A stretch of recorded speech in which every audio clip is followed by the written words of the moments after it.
ಸನ್ಮಾನ್ಯ ಪ್ರಧಾನಮಂತ್ರಿ ನರೇಂದ್ರ ಮೋದಿಜಿಯವರ ನೇತೃತ್ವದಲ್ಲಿ ಕಳೆದ ಕ್ಯಾಬಿನೆಟ್ನಲ್ಲಿ ಒಂದು ಐತಿಹಾಸಿಕ ನಿರ್ಧಾರವನ್ನು ಕೈಗೊಂಡಿದ್ದಾರೆ.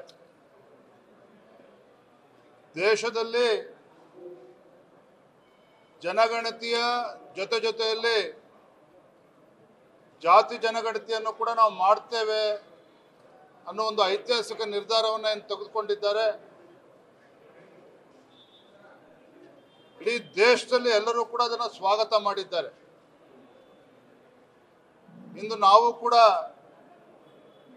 ರಾಜ್ಯದ ನಮ್ಮ ಎಲ್ಲ ಹಿಂದುಳಿದ ವರ್ಗಗಳ ಮೋರ್ಚಾದ ಎಲ್ಲ ಹಿರಿಯರು ಸೇರಿ ಇಂಥ ಒಂದು ಐತಿಹಾಸಿಕ ನಿರ್ಧಾರವನ್ನು ತೆಗೆದುಕೊಂಡಿರ್ತಕ್ಕಂಥ ಶುಭ ಸಂದರ್ಭದಲ್ಲಿ ಹೆಮ್ಮೆಯ ಪ್ರಧಾನಮಂತ್ರಿ ನರೇಂದ್ರ ಮೋದಿಜಿಯವರಿಗೆ ಅಭಿನಂದನೆಗಳನ್ನು ನಾವು ಸಲ್ಲಿಸಿದ್ದೇವೆ. ಇಂಥ ಒಂದು ಚಾರಿತ್ರಿಕ ನಿರ್ಧಾರವನ್ನು ತೆಗೆದುಕೊಂಡಂಥ ಶುಭ ಸಂದರ್ಭದಲ್ಲಿ ಈ ದೇಶದಲ್ಲಿ ಪ್ರಜಾಪ್ರಭುತ್ವವನ್ನು ಉಳಿಸಬೇಕು, ಸಂವಿಧಾನದ ಆಶಯವನ್ನು ಈಡೇರಿಸಬೇಕು ಅನ್ನುವ ಒಂದು ಸದುದ್ದೇಶ ಇಟ್ಕೊಂಡು ಪ್ರಧಾನಮಂತ್ರಿ ನರೇಂದ್ರ ಮೋದಿಜಿಯವರು ಇಂಥ ಒಂದು ಒಳ್ಳೆಯ ತೀರ್ಮಾನವನ್ನು ಮಾಡಿದ್ದಾರೆ.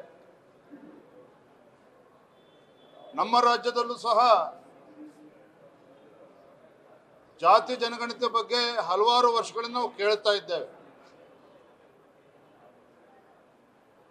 ಸಿದ್ದರಾಮಯ್ಯನವರು 2013-14ರಲ್ಲಿ ಮುಖ್ಯಮಂತ್ರಿ 2015ರಲ್ಲೇ ಕಾಂತರಾಜ್ ವರದಿಯನ್ನು ತರಿಸ್ಕೊಂಡು ಅದನ್ನು ಸ್ವೀಕಾರವನ್ನು ಕೂಡ ಮಾಡಲಿಲ್ಲ. ಹಿಂದುಳಿದ ವರ್ಗಗಳ ಶೈಕ್ಷಣಿಕ ಸಾಮಾಜಿಕ ವರದಿಯನ್ನು ಮಾಡಿಸ್ತೇವೆ ಅಂತ ಹೇಳಿ ಅದಕ್ಕೆ ಜಾತಿ ಜನಗಣತಿ ಅಂತೇಳಿ ಬಣ್ಣವನ್ನು ಕೊಟ್ಟು ಕಾಂತರಾಜ್ ಅವರು ವರದಿ ತಯಾರಿದ್ರು ಕೂಡ ಅದನ್ನು ಸ್ವೀಕಾರ ಮಾಡಲಿಲ್ಲ. ತದನಂತರದಲ್ಲಿ ಜಯಪ್ರಕಾಶ್ ಹೆಗಡೆ ಅವರಿಂದ ಸ್ವೀಕಾರ ಮಾಡೋದನ್ನು ಅನುಷ್ಠಾನನೂ ಕೂಡ ಮಾಡ್ದೇನೆ ಒಂದು ರೀತಿ ಗೊಂದಲ ಇವತ್ತು ರಾಜ್ಯ ಸರ್ಕಾರದಲ್ಲಿ ನಿರ್ಮಾಣ ಆಗಿರ್ತಕ್ಕಂಥ ಸಂದರ್ಭದಲ್ಲಿ ಜಾತಿಗಳ ಮಧ್ಯೆ ಒಂದು ಕಂದಕವನ್ನು ಸೃಷ್ಟಿ ಮಾಡತಕ್ಕಂಥ ಒಂದು ದುರುದ್ದೇಶ ಇವತ್ತು ರಾಜ್ಯದ ಕಾಂಗ್ರೆಸ್ ಸರ್ಕಾರಕ್ಕೆ ಇದೆಯೇ ಹೊರತು ಆ ಸಮುದಾಯಗಳಿಗೆ, ಕಾಯಕ ಸಮುದಾಯಗಳಿಗೆ, ಹಿಂದುಳಿದ ಸಮುದಾಯಗಳಿಗೆ ನ್ಯಾಯ ಕೊಡಬೇಕು ಅಂತಕ್ಕಂಥ ಉದ್ದೇಶ ಯಾವತ್ತೂ ಕೂಡ ಸಿದ್ದರಾಮಯ್ಯನವರು ಕೂಡ ಇರಲಿಲ್ಲ, ಕಾಂಗ್ರೆಸ್ವರೆಗೂ ಕೂಡ ಇರಲಿಲ್ಲ. ಸ್ವತಃ ವೀರಪ್ಪ ಮೊಯ್ಲಿಯವರು ಕೂಡ ಅದನ್ನು ವಿರೋಧ ಮಾಡಿದ್ದಾರೆ. ಕಾಂತರಾಜ್ ವರದಿ ಇರ್ಬೋದು, ಜಯಪ್ರಕಾಶ್ ಹೆಗಡೆ ವರದಿ ಇರ್ಬೋದು, ಇದು ಅವೈಜ್ಞಾನಿಕವಾಗಿದೆ, ಇದು ಔಟ್ಡೇಟೆಡ್ ಅನ್ನುವ ಅಂಶವನ್ನು ಸ್ವತಃ ವೀರಪ್ಪ ಮೊಯ್ಲಿಯವರು ಹಿಂದಿನ ಮುಖ್ಯಮಂತ್ರಿಗಳು ಅವರು ಕೂಡ ಹೇಳಿದ್ದಾರೆ. ಇದಾದರೂ ಸಹ ಕಳೆದ 10 ವರ್ಷದಲ್ಲಿ ಅನುಷ್ಠಾನ ಮಾಡೋದಕ್ಕೆ ಸಾಧ್ಯ ಆಗದೇನೆ ಈಗ ಸಿದ್ದರಾಮಯ್ಯನವರು ಕೊನೆಯ ದಿನಗಳಲ್ಲಿ ಇದನ್ನು ಚರ್ಚೆಗೆ ತಂದು ಅನುಷ್ಠಾನ ಮಾಡ್ತಕ್ಕಂಥ ಆತುರದಲ್ಲಿ ಇದ್ದಂಥ ಸಂದರ್ಭದಲ್ಲಿ ಇವತ್ತು ಕೇಂದ್ರ ಸರ್ಕಾರ ನಿರ್ಧಾರ ಏನು ಮಾಡಿದೆ, ಭಾರತೀಯ ಜನತಾ ಪಾರ್ಟಿ ಸ್ವಾಗತ ಮಾಡ್ತೇವೆ. ನಾವು ಎಲ್ಲ ಹಿಂದುಳಿದ ಸಮುದಾಯಗಳ ನಮ್ಮ ಮುಖಂಡರು ಏನು ಬಂದಿದ್ದಾರೆ ಅವರೆಲ್ಲರೂ ಕೂಡ ನಾವು ಕಿವಿ ಮಾತನ್ನು ಹೇಳಿದ್ದೇವೆ. ಸಿದ್ದರಾಮಯ್ಯನವರ ನಿರ್ಧಾರದಿಂದ ಇರ್ತಕ್ಕಂಥ ದುರುದ್ದೇಶ, ನರೇಂದ್ರ ಮೋದಿಜಿಯವರು ಕೈಗೊಂಡಂತಕ್ಕಂಥ ನಿರ್ಧಾರದಿಂದ ಇರ್ತಕ್ಕಂಥ ಒಂದು ಸದುದ್ದೇಶ ಎಲ್ಲವೂ ಕೂಡ ಜನರ ಮುಂದೆ ತಿಳಿಸಬೇಕು ಅನ್ನೋ ವಿಚಾರವನ್ನು ನಾವೆಲ್ಲರೂ ಕೂಡ ಕೂಲಂಕುಷವನ್ನು ಚರ್ಚೆ ಮಾಡಿದ್ದೇವೆ.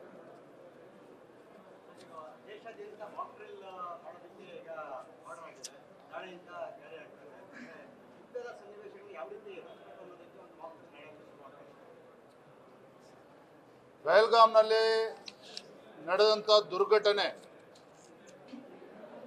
ದೇಶದಲ್ಲಿ ಅಷ್ಟೇ ಅಲ್ಲ, ಇಡೀ ಜಗತ್ತಿನಲ್ಲಿ ಇವತ್ತು ಅದ್ರ ಬಗ್ಗೆ ಚರ್ಚೆ ಆಗಿದೆ.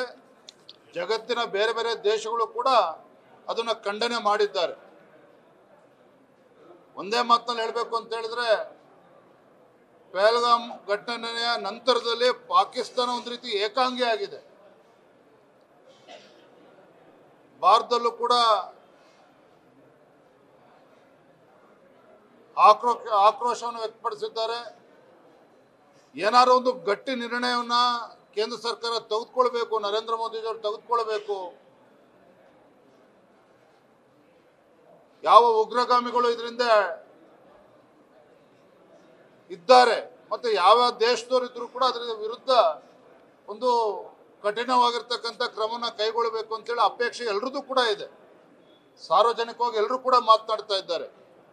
ಹಾಗಾಗಿ ಇಂತಹ ಸಂದರ್ಭದಲ್ಲಿ ನಮ್ಮ ಹೆಮ್ಮೆಯ ಪ್ರಧಾನಮಂತ್ರಿ ನರೇಂದ್ರ ಮೋದಿಜಿಯವರು ನಮ್ಮೆಲ್ಲರೂ ಕೂಡ ವಿಶ್ವಾಸ ಇದೆ,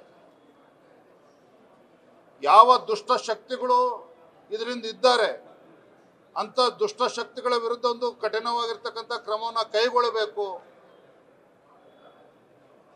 ಇಂಥ ಸಂದರ್ಭದಲ್ಲಿ ಈಗ ನಿನ್ನೆ ದಿನ ಪ್ರಧಾನಮಂತ್ರಿಗಳು ಘೋಷಣೆಯನ್ನು ಕೂಡ ಮಾಡಿದ್ದಾರೆ. ಇಡೀ ದೇಶದಲ್ಲಿ ಇವತ್ತು ಈ ರೀತಿ ಒಂದು ಡ್ರಿಲ್ ಆಗಬೇಕು ಅಂತೇಳಿ ಘೋಷಣೆ ಮಾಡಿದ್ದಾರೆ. ಯಾವುದೇ ನಿರ್ಧಾರವನ್ನು ಕೈಗೊಂಡ್ರು ಸಹ ಪ್ರಧಾನಮಂತ್ರಿಗಳು ಈ ನಿಟ್ಟಿನಲ್ಲಿ ನಾವು ಭಾರತೀಯರು ಪ್ರತಿಯೊಬ್ಬರು ಕೂಡ ಇದಕ್ಕೆ ಬೆಂಬಲಿಸ್ತೇವೆ, ನಾವು ಎಲ್ಲರೂ ಕೂಡ ಒಗ್ಗಟ್ಟಾಗಿರ್ತೇವೆ ಅನ್ನೋ ವಾತಾವರಣ ಈಗಾಗಲೇ ದೇಶದಲ್ಲಿ ನಿರ್ಮಾಣ ಆಗಿದೆ. ನಾವು ಸ್ವಾಗತ ಮಾಡ್ತೇವೆ. ಸುಭಾಷ್ ಶೆಟ್ಟಿ ವಿರುದ್ಧ ರೌಡಿ ಶೀಟ್ ಓಪನ್ ಮಾಡಿದಾರಲ್ಲ, ಅದು ಬಿಜೆಪಿ ಅವರಲ್ಲೇ ರೌಡಿ ಶೀಟ್ ಓಪನ್ ಮಾಡಿರೋದು ಬೊಮ್ಮಾಯಿ ಅವರು ಗೃಹ ಸಚಿವರಾಗಿದ್ದಾಗ ಅಂತ ದಾಖಲೆ ಬಿಡುಗಡೆ ಮಾಡಿದ್ದಾರೆ. ಇವತ್ತು ಪ್ರಶ್ನೆ ಎದ್ದಿರ್ತಕ್ಕಂಥದ್ದು, ರಾಜ್ಯದಲ್ಲಿ ಕಾಂಗ್ರೆಸ್ ಸರ್ಕಾರ ಬಂದ ನಂತರದಲ್ಲಿ ಸಿದ್ದರಾಮಯ್ಯವರು ಮುಖ್ಯಮಂತ್ರಿಗಳಾದ್ಮೇಲೆ ಅಲ್ಪಸಂಖ್ಯಾತನ ಓಲೈಕೆ ಮಾಡಿಕೊಂಡು ಒಂದ್ ಕಡೆ ಹಿಂದೂಗಳಿಗೆ ಅಪಮಾನ ಮಾಡ್ತಕ್ಕಂಥದ್ದು, ಹಿಂದೂ ಕಾರ್ಯಕರ್ತರ ಮೇಲೆ ದಬ್ಬಾಳಿಕೆ ಮಾಡ್ತಕ್ಕಂಥ ಕೆಲಸವೂ ಕೂಡ ಈ ಕಾಂಗ್ರೆಸ್ ಸರ್ಕಾರ ಬಂದ ಮೇಲೆ ನಿರಂತರವಾಗಿ ನಡೀತಾ ಇದೆ. ಇವತ್ತು ದಕ್ಷಿಣ ಕನ್ನಡದಲ್ಲಿ ಅಥವಾ ರಾಜ್ಯದಲ್ಲಿ ವಾತಾವರಣ ತಿಳಿಯಾಗೋ ನಿಟ್ಟಿನಲ್ಲಿ ಇವತ್ತು ಸರ್ಕಾರದವರು ಕ್ರಮವನ್ನು ಕೈಗೊಳ್ಳಬೇಕು.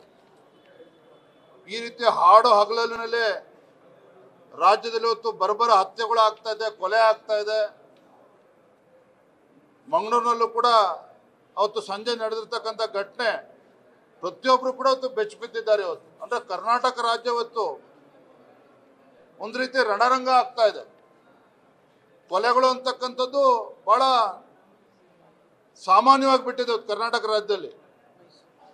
ಮೈಸೂರಿನಲ್ಲಿ ಆಗಿರ್ತಕ್ಕಂಥ ಘಟನೆ ಇರ್ಬೋದು, ಹುಬ್ಳಿನಲ್ಲಿ ಇವತ್ತು ಬೇರೆ ಬೇರೆ ಕಡೆ ಪೊಲೀಸ್ ಸ್ಟೇಷನ್ಗೆ ನುಗ್ಗಿ ಯಾವ ರೀತಿ ದಾಂಧಲೆ ಮಾಡ್ತಿದ್ದಾರೆ, ಪೊಲೀಸರು ಕೂಡ ಇವತ್ತು ಧೈರ್ಯ ಕಳೆಯುವಂತ ಕೆಲಸ ಇವತ್ತು ರಾಜ್ಯ ಸರ್ಕಾರ ಮಾಡ್ತಾ ಇದೆ. ಹಾಗಾಗಿ ಇವತ್ತು ಕರ್ನಾಟಕ ರಾಜ್ಯದಲ್ಲಿ ಇವತ್ತು ಕಾನೂನು ಸುವ್ಯವಸ್ಥೆ ಅಂತಕ್ಕಂಥದ್ದು ಸಂಪೂರ್ಣವಾಗಿ ಇವತ್ತು ಹದಗೆಟ್ಟಿರ್ತಕ್ಕಂಥದ್ದು ನಾವೆಲ್ಲರೂ ಕೂಡ ನೋಡ್ತಾ ಇದ್ದೇವೆ. ಈ ಸಂದರ್ಭದಲ್ಲಿ ಮಂತ್ರಿಗಳು ಈ ರೀತಿ ಬೇಜವಾಬ್ದಾರಿಯಿಂದ ಹೇಳಿಕೆನ ಕೊಡೋದನ್ನ ಬಿಟ್ಟು, ಯಾವ ದೇಶದ್ರೋಹಿಗಳು ಈ ರೀತಿ ಸುಹಾಸನ್ನ ಬರಬರ ಹತ್ಯೆ ಮಾಡ್ತಕ್ಕಂಥ ಕೆಲಸ ಮಾಡಿದ್ದಾರೆ, ಅವ್ರ ವಿರುದ್ಧ ಯಾವ ರೀತಿ ಕ್ರಮನ ಕೈಗೊಳ್ತಾರೆ ಅಂತೇಳಿ ರಾಜ್ಯ ಜನ ನೋಡ್ತಾ ಇದ್ರು. ಆ ವಿಚಾರದಲ್ಲಿ ತಲೆ ಕೆಡಿಸ್ಕೊಳ್ಳಿ. ಈ ರೀತಿ ಬೆಂಕಿ ಹತ್ತಕ್ಕಂಥ ಕೆಲಸನ ಮಾಡೋದು ಬಿಡಬೇಕು ಈಗಲಾದ್ರೂ ಕೂಡ.